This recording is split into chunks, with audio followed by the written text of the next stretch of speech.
வணக்கங்க. நம்ம இப்ப எங்க வந்திருக்கோம் அப்படின்னு பாத்தீங்கன்னா, ஆடுதுறையில் உள்ள சூரியனார் கோயில். அதாவது நவ கிரகங்கள்ல நடுநிலையா இருக்கக்கூடியவர் சூரிய பகவான். இந்த சூரிய பகவானுக்கு தனி ஆலயம் எதுன்னு பாத்தீங்கன்னா, இங்க ஆடுதுறையில தான் சூரியனார் கோயில். இந்த ஆலயத்துல அதாவது அனைத்து கோயில்களுமே மூலவரா சிவன் பெருமான் இருப்பாரு. ஆனா இந்த ஆலயத்துல மட்டும் சூரிய பகவானே மூலவரா இங்க இருக்கிறாரு. தன்னோட இரு மனைவியாரிடம் இரு பக்கமும் இருந்து சூரியனார் இருக்கிறாரு.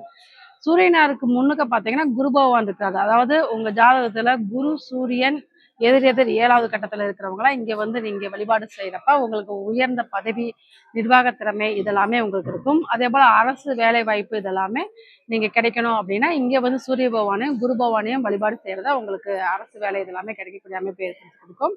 அதே போல சூரியன் வந்து உங்க ஜாதகத்துல நீச்ச நிலை அல்லது சூரியன் வந்து 6, 8, 12 மறைஞ்சிருந்து இந்த மாதிரி அமைப்புல இருந்தாலும் நீங்க இந்த சூரிய பவன் வந்து இது பரிகார ஸ்தலமா இருக்குது.